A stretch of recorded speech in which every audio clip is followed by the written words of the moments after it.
Moments ago, Israel launched Operation Rising Lion. À 3h30 du matin, les habitants de Téhéran ont été réveillés par le bruit d'énormes explosions dans la capitale. Parce que dans cette nuit du 12 au 13 juin, Israël a bombardé l'Iran. Parmi les cibles, il y avait des zones dans Téhéran, donc des civils ont été touchés, mais aussi des bases militaires tout autour de la capitale. Et notamment le site de Natanz, c'est l'un des 2 principaux centres nucléaires du pays où l'Iran enrichit l'uranium. Pour Benjamin Netanyahou, c'était ça l'objectif. Il a expliqué avoir frappé le cœur du programme nucléaire militaire de l'Iran.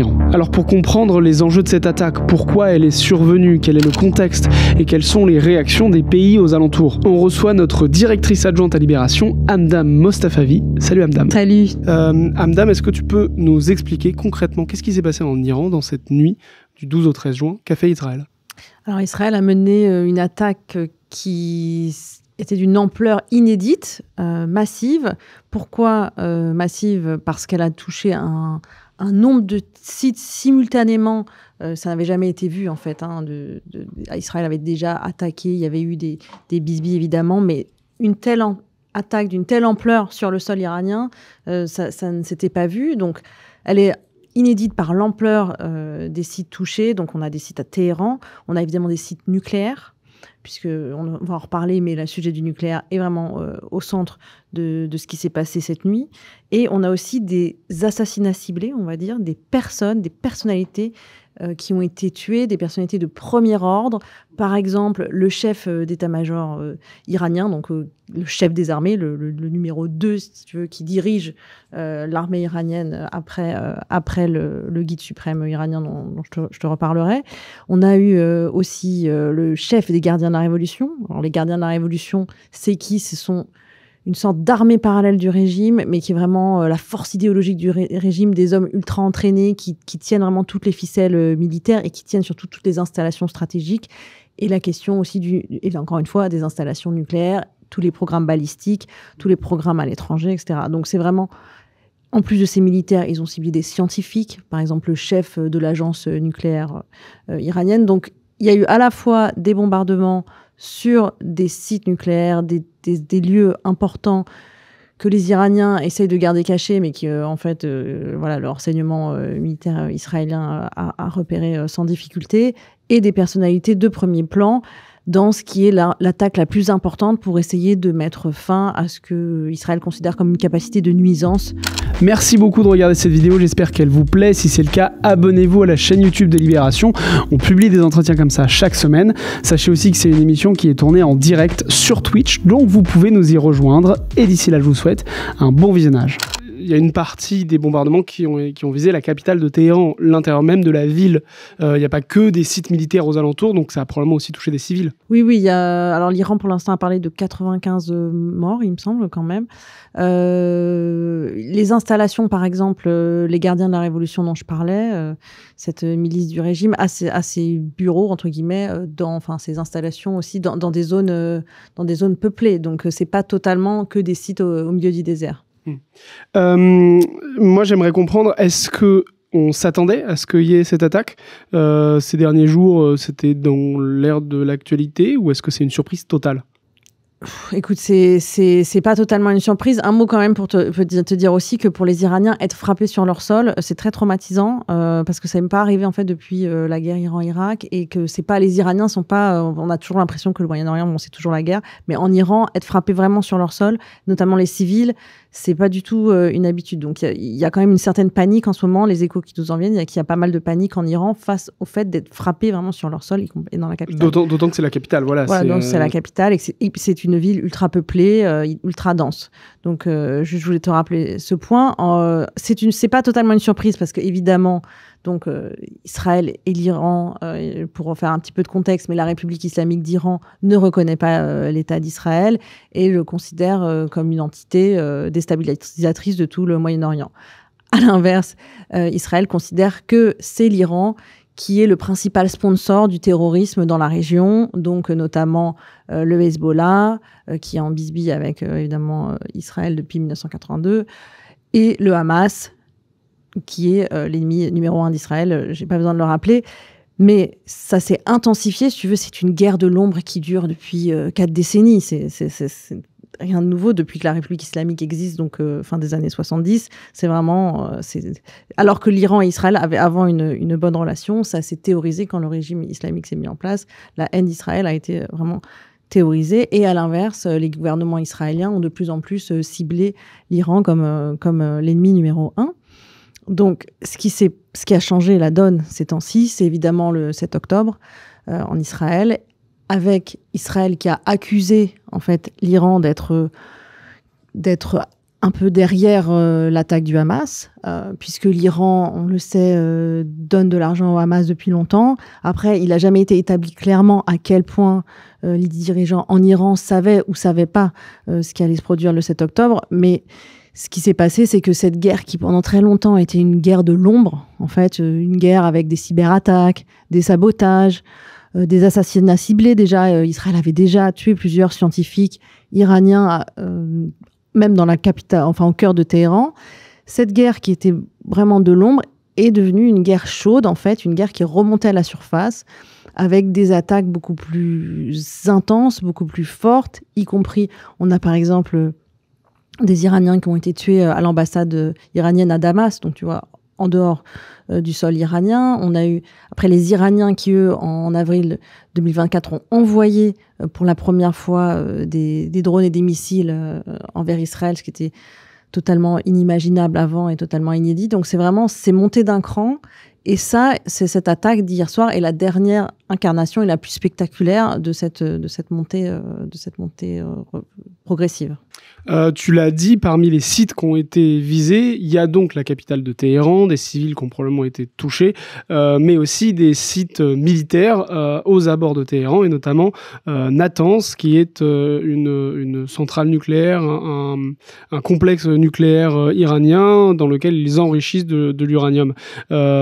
Ce site et ce travail d'enrichissement autour de l'uranium iranien étaient au cœur de négociations diplomatiques entre Israël, l'Iran, les États-Unis et plein d'autres pays du monde. Est-ce que tu peux nous expliquer ce qui se négociait ? Alors, on était, je vais te faire un historique très rapide, mais du souci nucléaire iranien, on va dire. Disons qu'au début des années 2000, le monde a découvert que, les États-Unis et toute la communauté internationale ont découvert que l'Iran développait un programme nucléaire militaire, en fait. Alors, grâce à des documents à l'époque qui ont fuité depuis, c'était en 2003, depuis, les Européens et les Américains ont essayé de faire en sorte et les Israéliens aussi, bien sûr, mais eux de manière indirecte, mais les Européens notamment et les Américains ont essayé de négocier avec l'Iran pour que l'Iran arrête ce programme nucléaire, puisque, évidemment, l'idée que le régime islamique puisse avoir la bombe atomique, c'est une menace existentielle, non seulement pour Israël, mais aussi un risque d'embrasement régional massif, sachant que il y a pas d'autres puissances nucléaires. Voilà, c'est une crainte pour l'Arabie Saoudite, c'est une crainte pour tous les pays. Donc, c'est un peu inenvisageable que l'Iran ait la bombe atomique. Donc, c'est un dossier qui, depuis 2003, a connu beaucoup de développements divers. Il y a eu un accord nucléaire signé en 2015, accord que Trump avait détruit puisqu'il ne le considérait pas assez restrictif pour l'Iran. Et là, depuis qu'il est revenu... Juste pour que je comprenne, le sens de cet accord, c'était quoi ? C'était de mettre un cadre aux travaux nucléaires iraniens ? C'était l'idée que l'Iran avait le droit, parce qu'en gros, l'Iran dit on voit pas pourquoi on n'aurait pas du nucléaire civil. Ils sont signataires de traités comme le traité de non-prolifération nucléaire. Ils collaborent avec l'Agence internationale de l'énergie atomique, donc qui est un peu le gardien justement des activités nucléaires. Donc, en fait, ils disent, nous, si on est dans les clous, on voit pas pourquoi on n'aurait pas le droit d'avoir du nucléaire civil. Mais ce que leur répondent en face la communauté internationale, c'est, on sait que vous faites pas que du nucléaire civil, vous faites du nucléaire militaire. Donc, comme l'Iran a quand même des choses à gagner, parce que évidemment, ce programme nucléaire a entraîné des sanctions, notamment des sanctions économiques, et c'est un pays qui économiquement va mal. Ils ont plus la possibilité de vendre leur pétrole comme avant, donc ils avaient quand même un intérêt à faire des discussions avec les pays étrangers. Donc, du coup, ils ont accepté à l'époque de signer cet accord contre la levée de sanctions. voilà.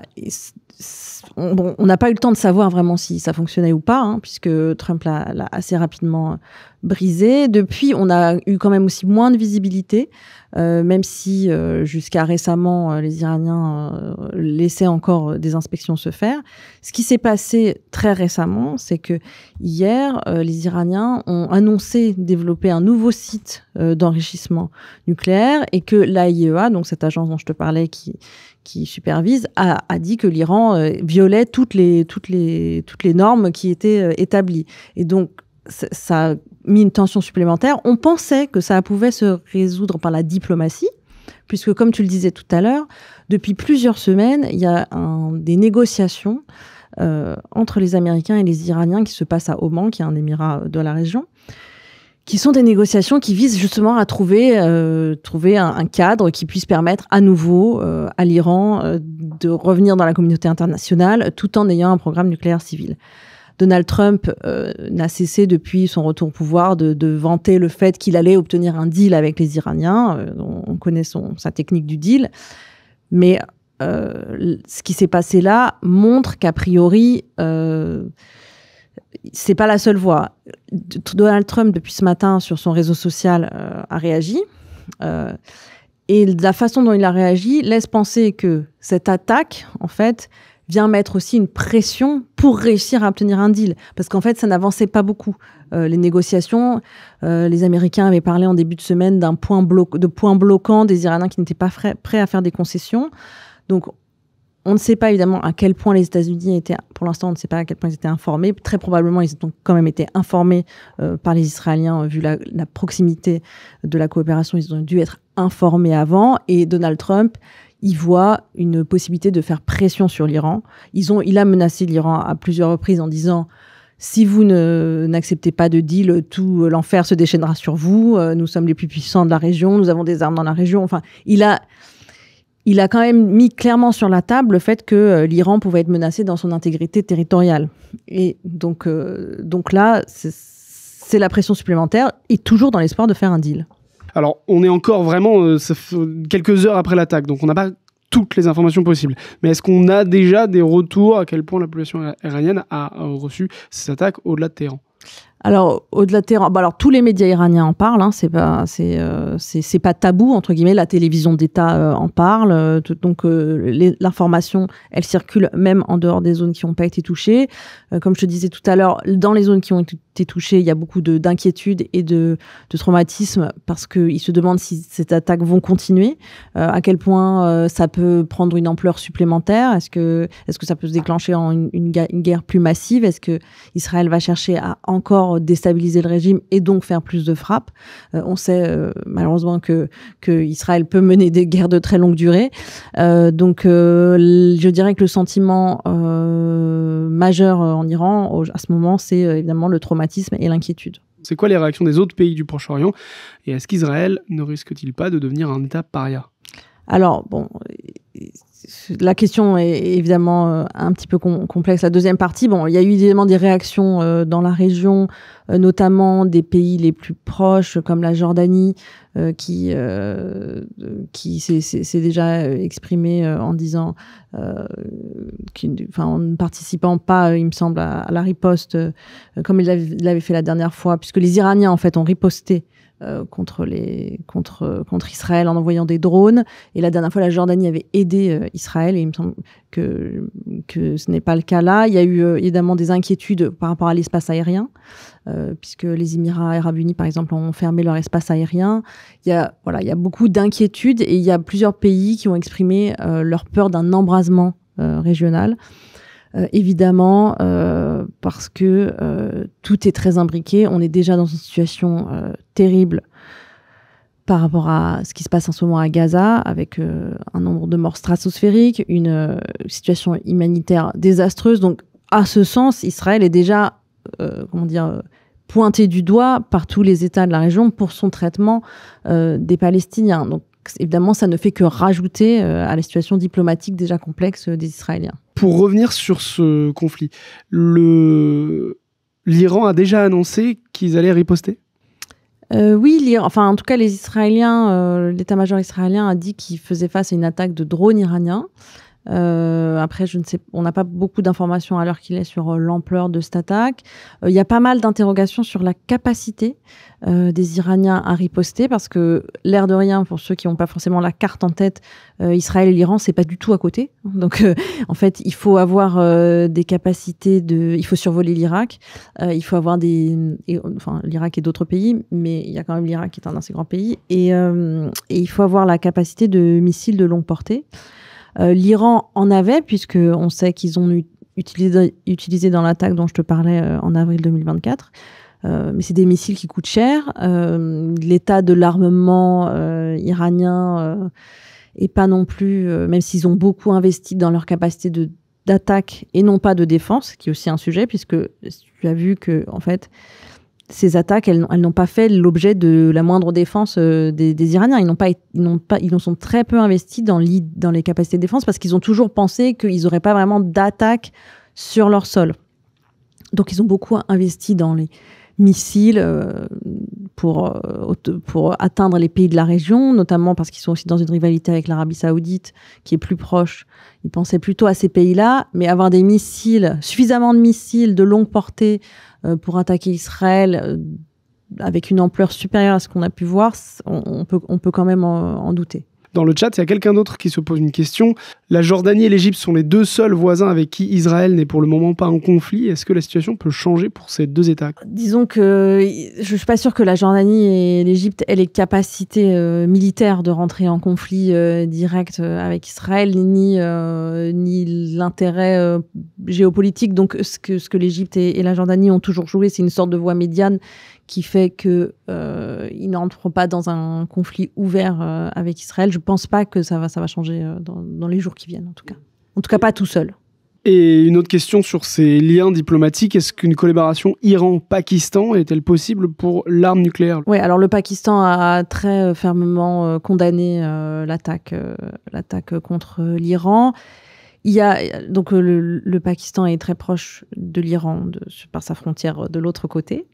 Mais il n'y a pas non plus énormément de coopération entre les deux régimes. C'est pas forcément des alliés traditionnels.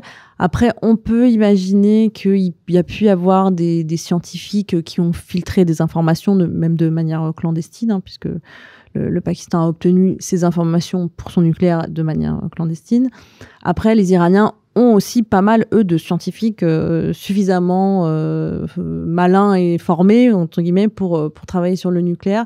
Donc, c'est difficile d'évaluer à quel point il y a une proximité entre les deux. Dans le reste du monde, comment est-ce qu'on a pris ces attaques ? C'était quoi les réactions ? Donc, si on peut résumer, en gros, tout ce qui est pays du Moyen-Orient, donc Arabie Saoudite, Pakistan, Turquie, se sont montrés assez solidaires des Iraniens en condamnant fermement l'attaque israélienne. Du côté des pays occidentaux, c'est un petit peu plus complexe. Les États-Unis, a priori, d'après le post de Donald Trump sur son réseau Truth Social, on peut penser que c'est un soutien assez direct à Israël. Les autres pays comme la France ou l'Allemagne ou le Royaume-Uni sont plus dans des discours d'apaisement, en disant sans condamner fermement Israël, en disant qu'il faut que les deux parties n'aillent pas jusqu'à l'escalade et qu'il faut encore trouver des solutions diplomatiques, puisqu'évidemment, ils sont très opposés à l'idée d'un programme nucléaire iranien. Mais la voie européenne a toujours été de prôner évidemment la diplomatie plutôt que l'affrontement militaire. Est-ce qu'il y a un risque d'escalade plus dangereux que ce que l'Iran a déjà fait en envoyant des centaines de drones en riposte ? C'est quoi le risque d'escalade aujourd'hui ? Alors, il y a plusieurs risques d'escalade. C'est vrai qu'on ne sait pas exactement, tu le disais, la capacité de riposte iranienne. On ne sait pas non plus vraiment leur capacité nucléaire, à quel point elles sont avancées. On sait, tu disais tout à l'heure, qu'ils enrichissent à plus de 60%, mais ça, c'est ce qu'on sait. Est-ce qu'il y aurait un autre site ? Parce qu'ils ont des sites souterrains encore qui n'ont peut-être pas été détruits. On ne sait pas aussi l'ampleur totale des destructions qui ont été faites cette nuit. Donc, on ne sait pas s'il n'y aurait pas encore des sites nucléaires où il y aurait des capacités d'enrichissement.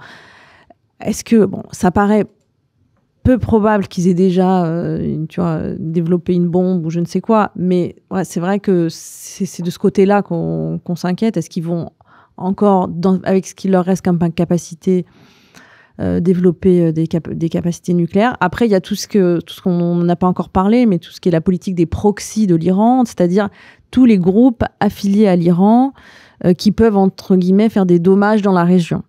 On connaît pas. On a parlé du Hamas et du Hezbollah. Le Hezbollah a pas mal été mis à mal déjà par Israël, qui avait fait une attaque, plusieurs attaques massives. On parle de l'opération Beeper. Voilà, l'opération Beeper, la mort de Hassan Nasrallah, le leader du mouvement. Donc c'est un mouvement qui a déjà été affaibli, mais qui a toujours des capacités de nuisance et qui a l'avantage d'être proche d'Israël, donc d'avoir des capacités de nuisance géographiquement plus proches. On a les Houthis au Yémen. Qui sont ce groupe en fait chiite qui a une sorte de proximité un peu idéologique avec l'Iran, mais qui c'est plutôt une proximité de circonstance, on va dire, puisqu'en fait l'Iran a fourni justement beaucoup d'armes aux Houthis, et depuis le 7 octobre, les Houthis se sont vraiment associés à ce que les Iraniens appellent l'axe de la résistance contre Israël, en envoyant des missiles vers Israël et en, par exemple, perturbant le trafic maritime dans le détroit de Bab el-Mandeb, qui est proche du Yémen. Donc, il y a ces capacités de nuisance. Il y a aussi, par exemple, en Irak, les Américains ont annoncé il y a 2 jours qu'ils retiraient du personnel diplomatique de l'Irak parce que les Américains se sont fait plusieurs fois cibler dans des bases militaires irakiennes par des groupes chiites qui étaient proches de l'Iran. Donc, il y a ces capacités de nuisance, en fait, en dehors de l'Iran, à travers tous ces petits groupes. French Shonen, dans le chat, qui pose une question: est-ce que les attaques israéliennes sont vraiment capables d'enrayer le programme nucléaire iranien? Tu as déjà un petit peu répondu que, pour l'instant, c'est difficile de connaître exactement l'ampleur du programme nucléaire iranien, et surtout, à l'heure actuelle, il me semble qu'on ne sait pas vraiment à quel point la base de Natanz a été détruite ou pas. Pour l'instant, on est encore... On ne sait pas à quel point la Natanz a été détruite. Après, c'est sûr que ça doit quand même être un coup assez fort. Je ne pense pas que les Israéliens, qui sont très bien renseignés et qui ont beaucoup... on l'a vu par plusieurs opérations, notamment quand ils ont tué le chef du Hamas qui était à Téhéran. On sait qu'ils sont très bien informés au niveau du renseignement sur ce qui se passe en Iran. Donc, on peut imaginer qu'ils ont frappé des lieux importants. Ce qu'on sait, c'est qu'il y a des scientifiques, notamment, je parlais de Fereydoun Abbasi, qui est une figure assez importante, enfin même très importante, du programme nucléaire iranien. Après, ce ne sont pas les seuls. Et l'Iran a montré sa capacité à avoir, entre guillemets, des backups pour pouvoir continuer. Ça fait 22 ans, 23 ans maintenant que le programme nucléaire iranien est ciblé, est visé, de manière avec des scientifiques qui sont assassinés, avec des cyberattaques contre les installations nucléaires iraniennes. Et le programme a toujours réussi à continuer. Donc, je pense que c'est quand même un coup majeur, puisque c'est la première fois que c'est attaqué comme ça par les airs, par des bombardements. Mais est-ce que c'est suffisant, entre guillemets, je ne sais pas. En fait, l'Iran ne peut pas faire grand-chose. Non, la question maintenant, c'est plutôt qu'est-ce qu'Israël va faire? Est-ce que Israël va se contenter, entre guillemets, de ce qui a déjà été fait? On sait que l'attaque n'est pas totalement terminée. Il y a eu aussi, je crois, l'aéroport de Tabriz dans le nord, qui a été visé tout à l'heure.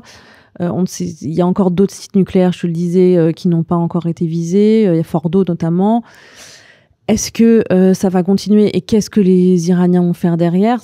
L'Iran, c'est un régime qui va toujours penser à sa survie. Donc, ils mesurent toujours leur riposte par rapport, enfin, ils ont pas envie d'être anéantis, quoi. Donc, c'est vrai que normalement, ils dosent toujours. Ces derniers temps, ils ont été un peu cavaliers un petit peu aussi. On a le sentiment qu'ils ont pris plus de risques, notamment en annonçant par exemple hier qu'ils avaient un nouveau site d'enrichissement de l'uranium. Alors peut-être qu'ils ont cru que parce qu'il y avait cette ligne de négociation ouverte avec les États-Unis, ce qui était assez inédit, peut-être qu'ils se sont crus à l'abri. Peut-être qu'ils ont eu une foi trop importante en Trump. Mais ce qui est sûr, c'est que là, ils se sont mis en danger. Est-ce que maintenant, je pense qu'ils vont quand même essayer de trouver une façon même si les discours vont être très, très forts, tous les dirigeants iraniens depuis ce matin disent on va répliquer, puissance de feu, on va anéantir tout le monde autour de nous. Mais on peut quand même en douter et on peut quand même penser qu'ils vont essayer, ils vont faire quelques actions symboliques, mais qu'ils vont chercher une façon de s'en sortir. Je vais prendre juste une dernière question parce que c'est, je crois, quelque chose que j'ai pas encore, dont on n'a pas encore la réponse, il me semble. C'est Olivert qui se demande s'il y a des traces de radioactivité dans l'air, étant donné qu'Israël a touché des installations nucléaires. Il me semble que non. Alors, c'est une bonne question. Pour l'instant, les seules informations qu'on a, c'est celles que les Iraniens ont données. Donc, les Iraniens ont dit justement à l'Agence internationale de l'énergie atomique qu'il n'y avait pas de radioactivité constatée. L'Agence internationale de l'énergie atomique a dit qu'elle était prête à envoyer évidemment des personnes pour vérifier les taux de radioactivité. C'est une inquiétude légitime. Pour l'instant, vraiment, c'est très difficile puisqu'évidemment, c'est la parole officielle du régime, donc c'est difficile à vérifier.